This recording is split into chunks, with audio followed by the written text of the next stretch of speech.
रमन को ऑफिस में काम करते करते बहुत लेट हो जाता है। वो जल्दी अपना बैग पैक करता है और अपनी बाइक से घर जाने लगता है। तो ऑफिस का सिक्योरिटी गार्ड कहता है, साहब इतनी रात को घर जाना ठीक नहीं, सुना है आगे वाले जंगल में भूत रहते हैं। लेकिन रमन सिक्योरिटी गार्ड की बातों को सीरियसली नहीं लेता और निकल पड़ता है। रास्ते में घना जंगल था और तभी अचानक रमन के सामने बिल्ली आ जाती है। बिल्ली की आंखें लाल थी। इस बिल्ली की आंखें लाल क्यों है?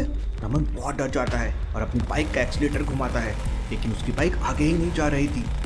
रमन को ऐसा लग रहा था जैसे उसकी बाइक किसी ने पीछे से पकड़ लिया है। रमन बाइक के पिछले टायर को देखता है तो उसको पसीना आ जाता है। आजकल आर्मी रमन को ऐसा क्यों लगा यहाँ पे भूत है? सोचिए सोचिए।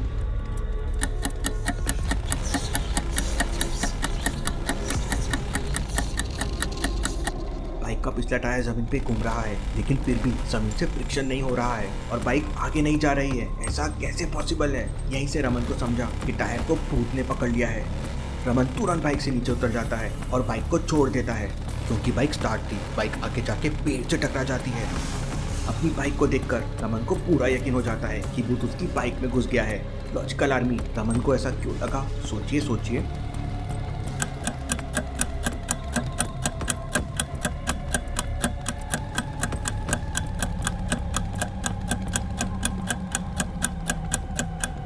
पेड़ से टकराने के बाद भी बाइक नीचे नहीं गिरी है, खड़ी की खड़ी है और चालू है। ऐसा कैसे पॉसिबल है?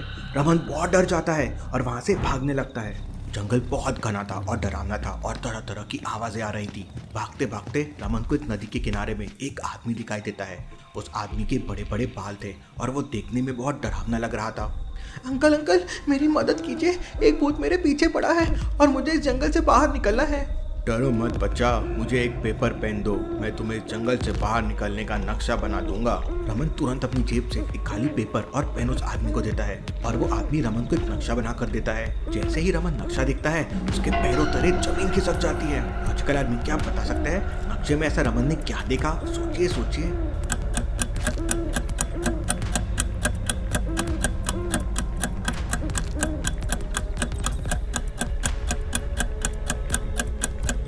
रमन ने उस आदमी को ब्लू कलर का पेन दिया था, लेकिन नक्शा तो रेड कलर के पेन से बनाया हुआ है। अब भला ऐसा कैसे हो सकता है?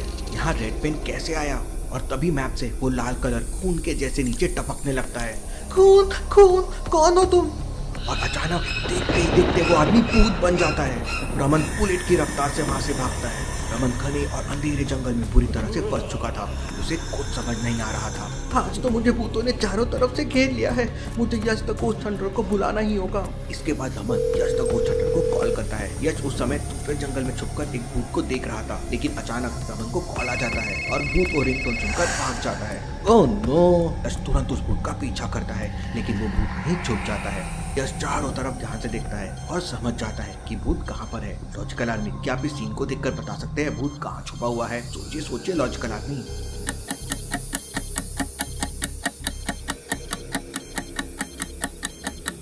ध्यान से देखिए, आम के पेड़ के नीचे नीम की ताजा ताजा पत्तियां डली हुई है और आसपास में कहीं भी नीम का पेड़ नहीं है, बस आम ही आम के पेड़ है। इसका मतलब जरूर नीम की पत्तियां बनकर वो भूत वहाँ छुप के बैठा है। यश समझ जाता है। यश के वहाँ देखते ही नीम की पत्ती तुरंत भूत में बदल जाती है और यश पे अटैक करने लगता है, लेकिन यश अपनी घड़ी से रेडिएशन निकालकर भूत को वीक कर देता है और उसको अपनी गन में पकड़ लेता है।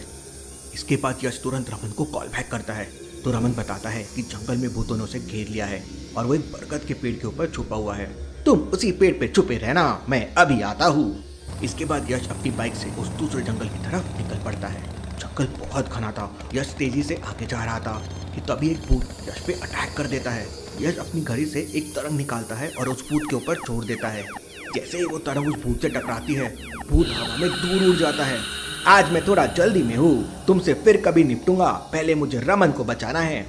और इसके बाद यश जंगल में पहुंच जाता है जहाँ पे रमन था। यश जंगल में बरगद का पेड़ ढूंढने लगता है और फाइनली उसे बरगद के पेड़ के ऊपर रमन दिख जाता है। यश उस बरगद के पेड़ के पास पहुंचता है और रमन पेड़ से नीचे आता है, लेकिन रमन को देखते ही यश को डाउट होता है कि ये रमन नहीं है। लॉजिकल आर्मी, यश को ऐसा क्यों लगा कि वो रमन नहीं है? सोचिए सोचिए।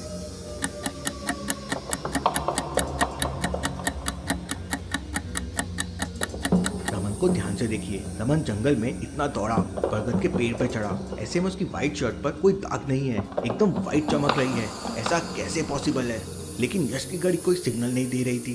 तो वो कौन था? यश अपनी घड़ी से एक हरे कलर का रेडिएशन निकालकर रमन पे छोड़ देता है और उस रेडिएशन की वजह से रमन एक तांत्रिक बन जाता है। मुझे तो पहले से डाउट था कि तुम रमन नहीं हो। हा हा हा हा, मैं हूँ तांत्रिक ढकोला और मैं तुम्हें बना दूंगा आग का गोला। और मैं हूँ यश द गोस्ट हंटर और तुम्हें कर दूंगा आज मैं नंगा। इसके बाद वो तांत्रिक एक जादू करता है और यश को पेड़ के ऊपर उल्टा लटका देता है। यश तुरंत अपनी जेब से फायर गोली निकालता है और उस तांत्रिक के ऊपर फेंक देता है, जिससे तांत्रिक की बॉडी में आग लग जाती है। इतने में मौका पाकर यश पेड़ से नीचे कूद जाता है। यश के नीचे कूदते ही एक भूत यश को पकड़ने के लिए आता है, लेकिन यश तुरंत अपनी गन से उस भूत को पकड़ लेता है। लेकिन तभी अचानक डकोला तांत्रिक अपने जादू से यश को हवा में बहुत ऊपर फेंक देता है। इसका मतलब ये डकोला तांत्रिक भूतों का दोस्त है। यश बहुत ऊंचाई तक जाकर वापस नीचे गिरने लगता है। ऊंचाई से देखने पर यश को नीचे एक छोटा सा तालाब दिख रहा था।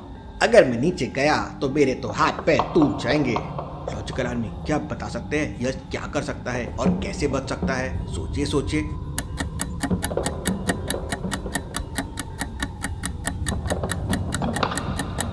बाहर नीचे देखिए, यश की बाइक खड़ी है।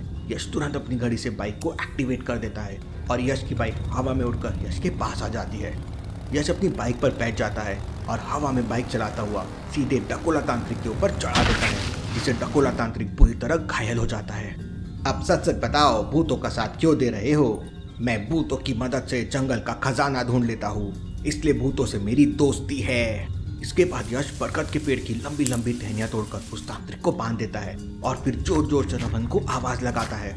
रमन यश की आवाज सुन लेता है और सिग्नल देने के लिए अपने मोबाइल का टॉर्च चालू कर देता है। यश रमन के मोबाइल का टॉर्च देख लेता है और उसके पास पहुंच जाता है। इसके बाद यश रमन को उसके घर छोड़ देता है और तांत्रिक को भूतिस्तान के प्रिजन में कैद कर देता है और मस्त में सो जाता है।